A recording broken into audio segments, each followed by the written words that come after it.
to Connect to Success with me, Ashley Owens, 12:30 on Thursdays during your lunch break, where we talk to the power networkers of the greater Philadelphia and South Jersey area. And I have a special treat for everybody today because I actually don't know my guest this time around. I have good morning, Dr. Jacalyn Kerbeck. Am I saying that correctly? Yes, that is correct. I did it right. Jacalyn Kerbeck. I'm wonderfully happy that you're here today. First of all, your outfit is amazing. Thank you. Second of all, your earrings are Chanel, and I'm really jealous about it. And third, I'm so glad that we got connected by Nancy Kovler. Nancy Kovler. Nancy Kovler, the best. Miss Nancy Kovler, the best She lady. is the best networker. Crushing it. So this is the first time I get a chance to talk to you. So I want to learn. First of all, I learned that you were a makeup artist before you decided to become, world-renowned doctor. Is that kind of how it worked out? Well, I was a makeup artist part-time. Yeah. I'm a type A personality. Oh, gosh. So I always have to be doing something, and I like to learn. So I set out a goal for myself to get the highest rating as a makeup artist. And I bet you did. With Clinique. Oh my God, yes, of course I got a 99%. Which did you really? Cool, yes. Oh, I'm sorry, not 100. Excuse me. Excuse me. Oh my gosh. Okay, so now you are a life coach. Yes, that's correct. But you're not just a life coach. You're actually a certified life coach, because a lot of life coaches out there, very crunchy hippies that come around and talk about how that they can save your life about all these different things. So I want to hear about that journey. How'd you get started in that? So I was walking on the boardwalk in Avalon. I was going to say Jersey. In Jersey, we say the boardwalk. And I started thinking about all the things that I've done in the past, which are basically coaching and mentoring people, as well as designing programs to change people's behavior in the corporate world. Wow. And I thought, how can I take all of that, plus my master's degree and my doctorate. Oh, excuse me. Did you drop some of their certifications on the floor, Ms. Jacalyn? I've got a few more back here. And incorporate all of those things with the charities that I'm involved with and the support groups that I run. Wow. How can I take all that together to really help someone get unstuck from a challenge or an issue that they might have? And I thought, Dr. Jacalyn, life coaching. Were there people in your life that you knew could have used your services? Like just starting life with coaching? me. Really? Yeah. Well, wouldn't know what my therapist said. Of course. Exactly. Well, yeah. there's a difference between therapy and life coaching. Please tell the difference. I would love to learn. So therapy really is where the focus is on someone's past and their emotions, and they're having difficulty moving forward because they're still in the past. Whereas life coaching is dealing with a present day issue that you want to have tactical steps to resolve and come up with an action plan. And that's where a life coach becomes involved. So that's I never knew the difference, truthfully. And in some cases, it makes sense to have a therapist and a life coach, depending on what it is you're working on. So when you're working with clients, when someone calls you, what problem are they having? Well, there's a number of areas. So it could be weight loss, career change, a relationship that's not working. They're not feeling well. They don't have a lot of energy. It's change of season. The holidays are here. Family members coming. Depression. Yes. Yeah. Oh my gosh. And holidays, I can only imagine, must be booked out. Oh my goodness. Yes. So believe it or not. What inspired you besides your own journey kind of came through, the incident on the boardwalk where you thought, how can I take all of the things that I do and put it into one, not even one package, but one service that I can help people? Where has been maybe a challenge for you in building your own practice? Well, part of the reason why I started this was because I have ulcerative colitis. Okay. So I was diagnosed 30 years ago. Wow. And people wouldn't even believe there's anything wrong with me because they see me dressed up and giving a motivational speech. But what I went through and what I go through is very difficult. And so I know that there are so many people struggling with similar issues, and that is really the crux of what got me to where I am today. And as a result of that, I feel that I've been able to help people come out of the darkness and not be afraid to achieve their dreams because they're hindered by health issues. How do you feel when you get that revelation from somebody? How does that feel for you? It's incredible. I don't want to start crying, no, but sorry. I had just last month somebody found my name and number on the Crohn's and Colitis Foundation website, and they saw that I run a support group. So she reached out to me. She was extremely traumatized, and she said, I really want to come to a meeting, but I haven't left my home in a while. So I spoke with her, and lo and behold, she called again and said, I'm not going to be able to make it. I just can't, I can't leave the house. And I said to her, I'm going to come pick you up. I'm going to do whatever it takes to get you to that meeting. And I didn't have to pick her up. She ended up coming, and it was the best thing. She came, and she was kind of sad and like this, and by the time she left, she was sitting up straight and networking with people, and it's an incredible feeling. And you did that. You did that. So she did it. But she did it, but you were a helped, big part of that. I think, by just being on the phone. Oh gosh, so your whole foundation, so what was it like growing up? I feel like when people are big givers and big value and want to give, it's because I know that I was a middle child, right? So my older sister was all over the place, my younger sister was all over the place, and you're kind of like managing both ends of the spectrum. And I'm awful with confrontation. Truthfully, I'm not. I don't know how to handle conflict resolution. That's what I'm trying to figure out. So as an adult, I had to kind of figure out how to manage that, especially when clients are involved and things of that nature.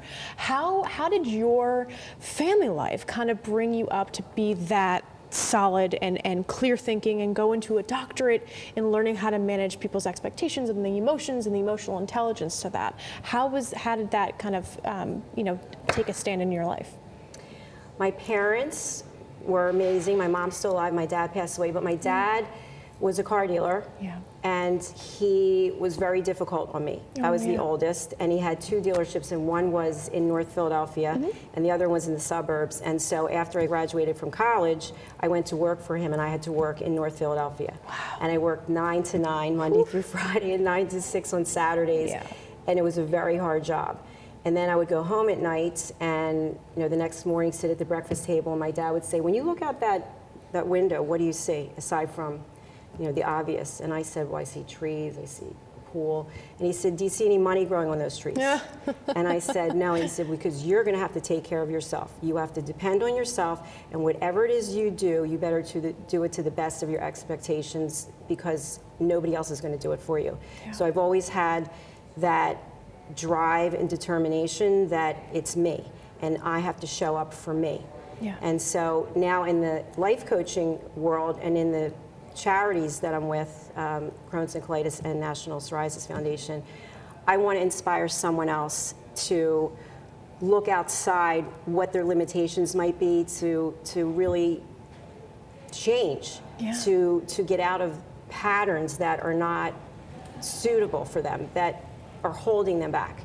And so that's what it was. It was my father and mother's upbringing. Oh my goodness. Irish Catholic?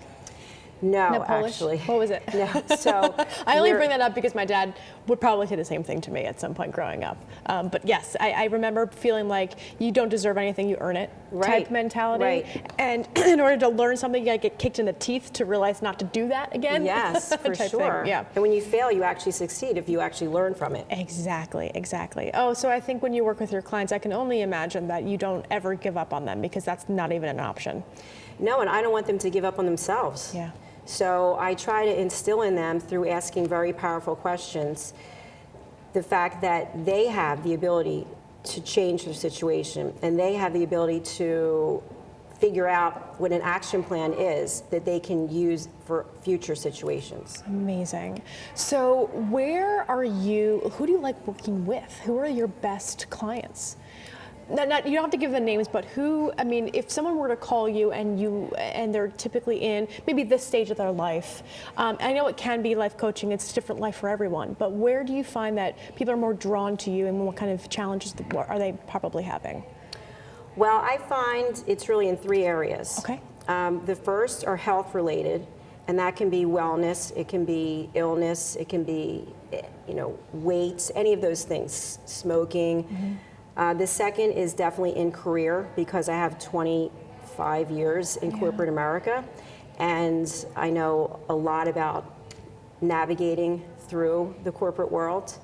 And then the third is really when it comes to self-esteem. Mm-hmm.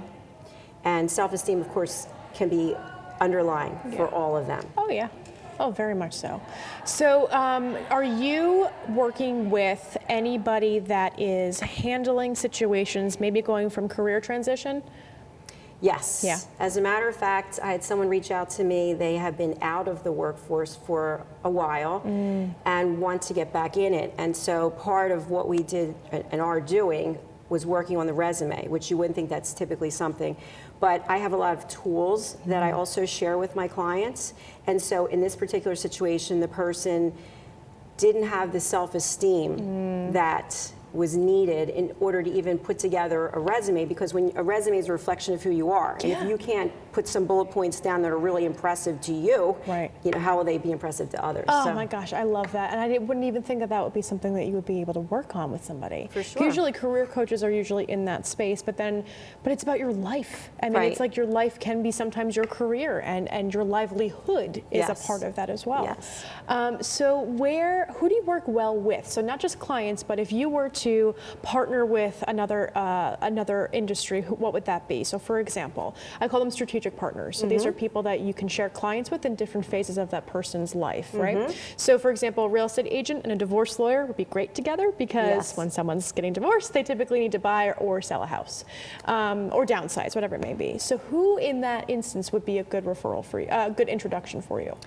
So some of the introductions that I've shared and been shared with me are with people who are therapists, clinical psychologists. Really? Yes, because... There wouldn't be competition? I know that because we talked about therapy and life coaching is separate, but that wouldn't... No. Wow. So if you have someone who has a health issue and they're dealing with, you know, maybe some mental illness, depression, anxiety, etc., a clinical psychologist or psychiatrist could work with them in terms of what happened in your past that keeps coming up for you. And then I could help them with, where do you want to go? What do you want to see yourself doing that you're not able to do? And so we work collaboratively. Amazing, amazing. And so is it just the clinical psychologist and psychiatrist? No. So also headhunters. Yeah, I was going to say. Okay. Yes. Awesome. Yeah. So awesome. I just had a referral from one of them. But really, it could be anyone in any industry. Because the thing about life coaching is, and I'm not sure if everyone's aware of this, but a life coach doesn't give any advice. Huh. A life coach does not say, Ashley, you should be doing this, this, or this. So my goal is to understand how much time you have for the session. Right. And then what is it that's coming up for you that you want to speak about today during our 60 or 90 minutes? And then you'll start telling me what it is. But typically, the person keeps talking and talking and talking and talking, and I call this peeling back the onion. And now they're completely somewhere else from where they started. So then I have to re-qualify what it is that you really want to talk about in the next 57 minutes. Right. And then once you are able to articulate that, then we have to figure out what is the measure of success when we leave this session. So it's one issue for that session. And then if you want to have another session, it could be on something totally different. Whereas if you go to a therapist, it might be, you know, we're starting at your childhood, for example, and then you come back and now we're 5, now we're 8, we're 10, et cetera. This is an action plan for a specific issue resolution for that day. Amazing. So when we return, we're going to talk to Dr. Jacalyn about her tactical tips and practical takeaways when her industry typically is very heavily saturated with sometimes idiots that don't have the qualifications that you do. So I would love to learn more about how she networks, so stay tuned. We'll be right back. Any company's brand awareness. But what is your brand? According to Forbes, it's a combination of your logo, your product, your design and feel, and your personality. Did you know that aside from being a guest, we offer even more opportunity to boost your brand? Adding your company logo and website on screen during your interview will allow viewers to recognize your brand instantly. Incorporating images and video clips is another great way to showcase your product during your live segment. Let viewers see how good you really are. And most importantly, there's you and your interview. For less than the cost of a newspaper, direct mail, or a magazine ad, you can leave our studio and within 48 hours have a permanent digital copy of your live segment to link to your social media, embed into your company website, or use in email marketing. Investing in your brand is so very important, and we can't wait to have you as a guest. Shelter dogs aren't broken. They've simply experienced more life. If they were human, we would call them wise. They would be the ones with tales to tell and stories to write. The ones dealt a bad hand who responded with courage. Do not pity a shelter dog. Adopt one.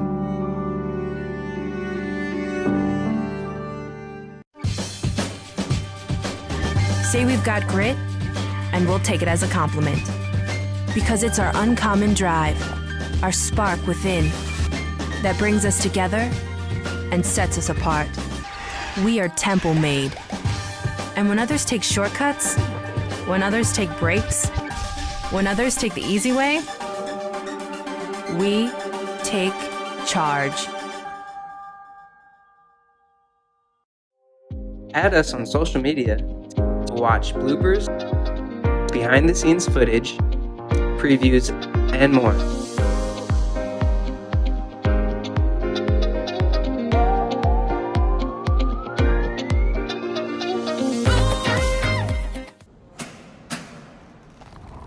I work 13 hours a day, 6 days a week. So when I'm off the clock, I gotta get stuff done. So when I need a snack, I need something healthy, tasty, and easy to eat. Like wonderful pistachios without the shells. They're protein-powered, delicious, and great on the go. And that's perfect for me. Thanks, Liz. A woman without a lot of time. Whether you're a gourmet cook or just want to eat like one, visit Rostelli Market Fresh, your home for the freshest, locally sourced ingredients to please everyone who loves great food. Our organic meats, quality seafood, and free-range poultry are cut fresh to order. Chefs create culinary-inspired prep foods made fresh every day, which pair nicely with our vast selection of fine wines and spirits. Choose from handmade pastas, artisan cheeses, organic produce, and grocery items, all from the finest purveyors. Rostelli Market Fresh, from our family to yours. RVN TV is a platform for people of any industry.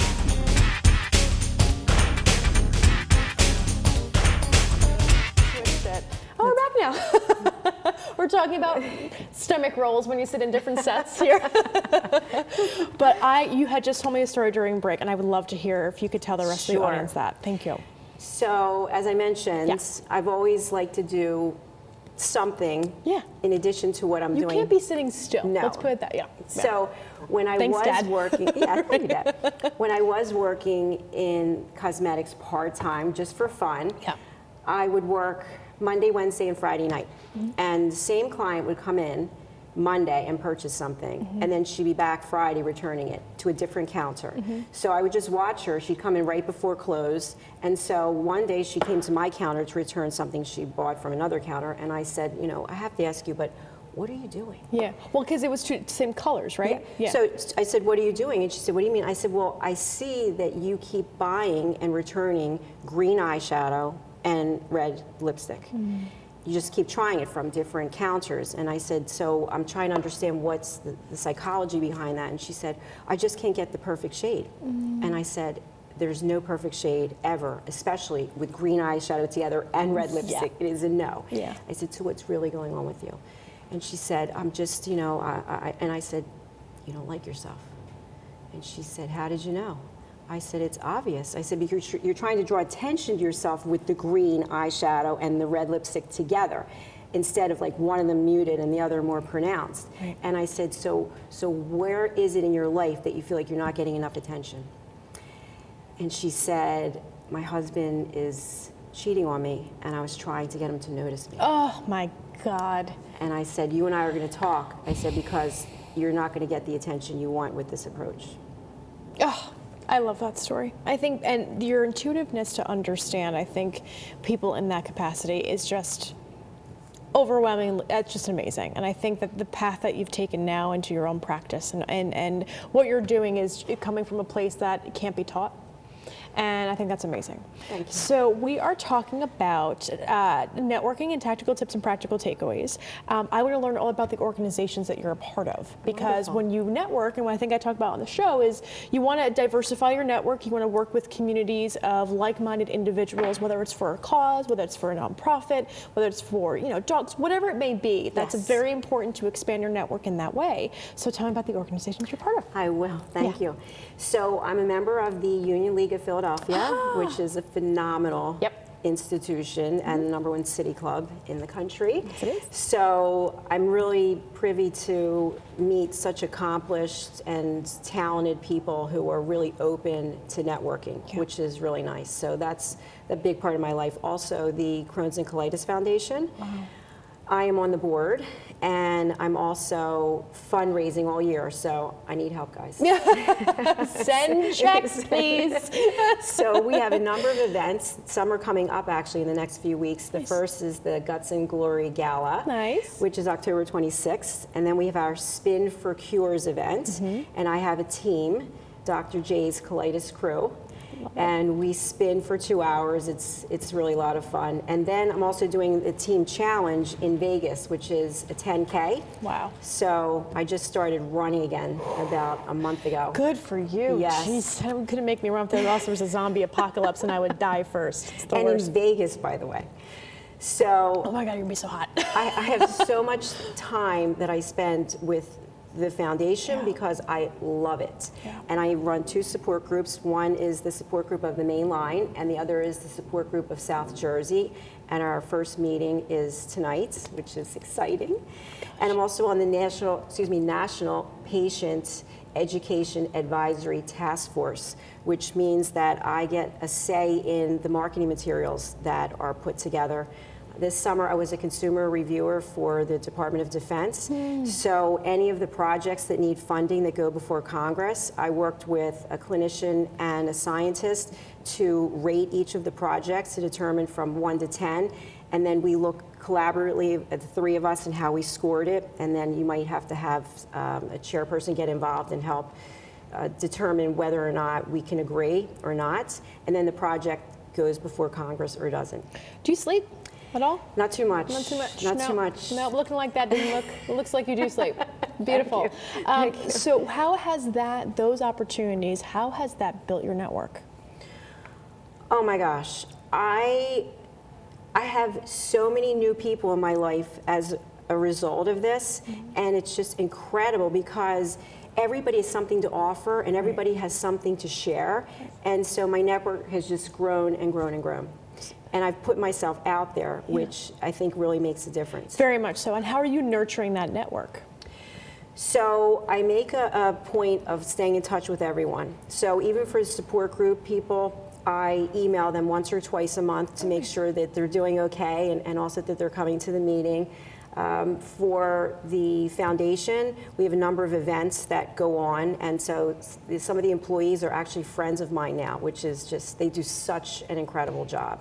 So it's basically caring, right? It's basically opening your arms up and saying, hey, I'm here for you, I care, let me know what's going on with you, what can I do? And having you in their corner is a big deal because like we had talked about beforehand, you do not give up on yourself or other people, so. And I try to say yes because, it's so easy to say no. If you can say yes to something, so I was getting teased last night, I was out with a couple of the foundation members and we were talking about another project, and one of the ladies said, we have this research project coming up and you'd be perfect for it. And I said, count me in. And the gentleman said, wait, she has so many things on her plate. And I said, I will tell you if I have it enough. Exactly. Oh my God. It's like, I'll tell you when the stove's hot enough. Right. Like, let me touch it. Oh my God, we're cut from the same cloth. I love it.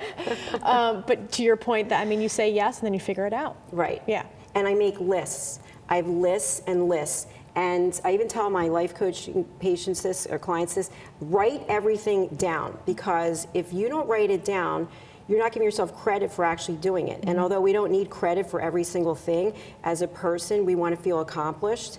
And sometimes there are days when we don't feel like we're doing anything. But if you write things down and you start checking them off the list, you look, at the list and you go, oh my gosh, I really got a lot of stuff done today, but look what I have to look forward to tomorrow. And it's a positive, not a negative. Right. And would you suggest for somebody that's in your position to go to, because I'd rather talk about like not going to the business card exchanges, the random networking events. It seems like you've got your leadership capabilities within each organization that makes sense for you, which has broadened your network so much. If someone were not part of the Union League or not part of these organizations, where would you suggest that they start to kind of build up that leadership activity? That's a great question. So I belong to the Mainline Chamber of Commerce, and because I recently moved from Pennsylvania, New Jersey, so I'm going to join over here. But yeah, CCSNJ is a fantastic one. Okay. Chamber of Commerce of South New Jersey. Perfect. The only reason I'm plugging them is because I went to one. I try to make it my job to know the other organizations in the area so I can pinpoint them. I've never been to a chamber that has had they're so wonderfully organized. They've got great speakers. They're fantastic. In fact, I can make an introduction to Ryan Harbinson, I think, who runs the membership. He's great. But, sir, continue. Thank you. Yeah. So I think that's a great place to start. And I think also, whatever industry you work in, they're going to have some type of networking functions. And I'm always getting invited to things from banking. What are they called? Conferences. So you go to a conference and you'll be shocked at how many people you're going to meet. Find something you're interested in, and then you're going to be passionate about it, and then that passion is going to come through, and people are going to want to get to know who you are, and then you start there. Amazing. We're done.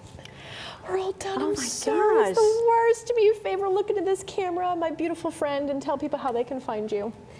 You can find me on my website, which is drjacalyn.com. You can find me on social media. Facebook, which is Dr. Jacalyn LLC, also the same on Yelp. You can call me at 610-745-3113, or you can email me at drjacalyn.com. Perfect. Thank you so much for being here. I'm so happy. I got a couple things I want to talk to you about when we return. So thank you everybody for watching Connect to Success on RVN TV, 12:30 on Thursdays during your lunch break, where we talk to the power networkers, clearly, of the greater Philadelphia and South Jersey area. Stay tuned next week for my next guest, which I have to look at my calendar to see who that is. And we'll see you next week. Thanks everybody for joining us.